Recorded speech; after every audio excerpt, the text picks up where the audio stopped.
want to do a video over this thing specifically. I mentioned this in one of my videos when my E30 wouldn't start, but this thing got me out of a bind the other day. I was planning on driving the Yukon. It was snowy, it was icy, and I didn't really want to drive my car because if I hit any patch of ice and I hit a curb, I'm not hitting a tire, I'm hitting my car. So at least in the Yukon, I would be hitting the rubber of the tire rather than the car, so I wanted to do that. I went out to the car and I had driven it on Sunday. I parked it kind of in the middle of the driveway because I knew I'd be taking it the next day. I went out, it was like negative something degrees with the wind chill, and it wouldn't start. The cold completely zapped the battery. The battery is about 4 years old, and this thing doesn't get driven often, so it's not surprising that it zapped the battery, but it was completely dead. Not completely dead. I would turn the key, the interior lights would come on, but it would just click. This thing right here, I was close enough to the garage where I could reach the outlet, pop the hood, and the really cool thing about this is, I don't know about anybody else, but I'm ultra paranoid that I'm gonna explode something or shock myself when I'm doing anything with the batteries. With this, it has these guys, and just like a normal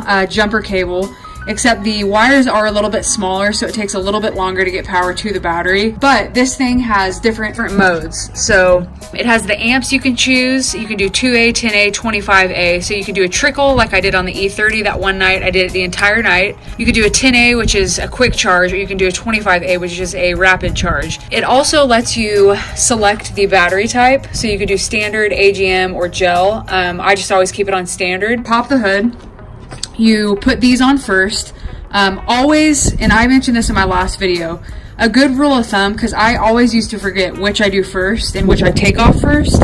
A good rule of thumb is the red should always stay on the longest. So without this being touched to a ground, the red can do nothing. So I put on the red first, then I put on the ground, and even though this is not plugged in yet, it can't do anything. It's still good to kind of practice what you need to do, you know, safety precautions and stuff like that. Put the red on first, then the black, and then I ended up plugging it in. It has a normal plug-in for a normal outlet, and I went from 2A to 25A, and I made sure this was on standard, and I hit charge. It took about 3 minutes for me to be able to start the car. With the way that this was pulled up, it was convenient for me to use the red car to jump it because the battery happens to be in the back. But for people who maybe don't have more than one car, or the battery's in the front and I couldn't pull anything out in order for it to reach, this is a really good solution. It's also good if you're jumping anything else that has a battery, obviously, but especially for automotive. If you live in colder areas, I would definitely suggest keeping one of these. If you don't trickle charge your cars overnight, which I know some people do,